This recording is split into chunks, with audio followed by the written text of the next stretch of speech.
everyone, I'm Kathryn DeSinaasappelen and welcome to Book Discuss, where I read the essays from They Only Laugh Later and share my own experiences as an expat. Today we're discussing Envelope Thief by Erzsi Deak. And I had to read this story twice because I didn't get it. So this story starts out with this woman doing her shopping, and then she goes to the post office where this woman is screaming at her envelopes for sale. This woman is trying to ignore her. She's not the envelope salesperson.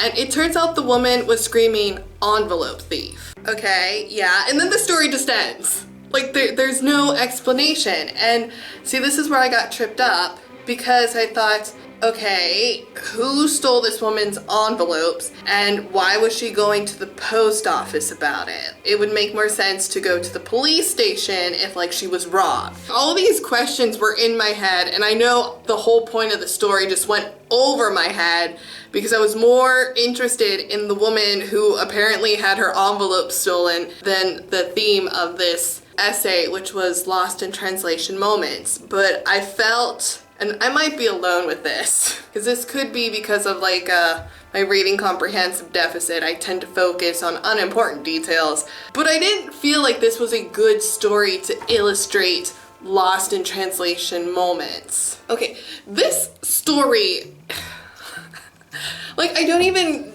know really even how to talk about it, just because even though I'm an expat and I've had lost in translation moments, there's never been one that's been particularly memorable or even really funny where somebody else has said something and I've misunderstood it. I mean, even coming up with an example for this video, I could only think of one that happened relatively recently with Prince Charming, where he asked, can we have, and then he said a bad word, which we're going to say witches, but pretend it starts with a B. And so he asked, can we have witches? I just sort of looked at him for a moment thinking, witches, what did he mean?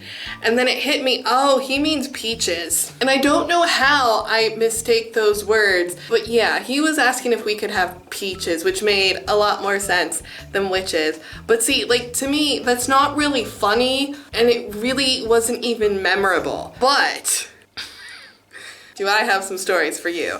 Whenever you learn a new language, it always seems like there are words that are similar to really bad words that exist for no other purpose than to make your life as a foreigner difficult. I have a lot of examples in French.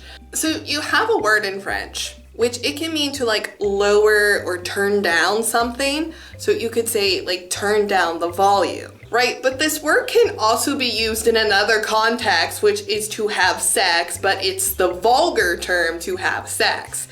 Yeah, there have been some instances where I did not use it properly and people thought it was the second way when I meant something else. So that can happen. And then you have in French the word for duck and the word for an effing idiot. And one's an O and one's an A, but for the life of me, I can't remember which is which, and then I overthink it and I just freak myself out. So I refuse to use the word duck or this word, and if I want duck, I'll say pas de kip.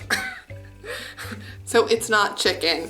I've discovered this in Dutch as well, where you have the word to rent, which is H-U-U-R, huur, and it's huren. But then you have the word for a lady who sells her love. It's pronounced almost the exact same way, except the people who screw that up are normally native English speakers because they can't do the U properly. And I did not know this until recently. Every single person I know who has ever gone to France has a story of how they accidentally said condoms while talking to somebody. How can all these people who know French have screwed this up? And then it happened to me, and it happened after I'd lived in France for 8 years. I was talking with my host mom about how I'd gotten into making jams and preserves.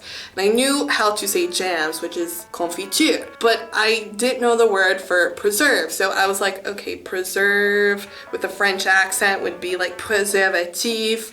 Yeah, so I'm talking about confiture et préservatif, which translates to jam and condoms.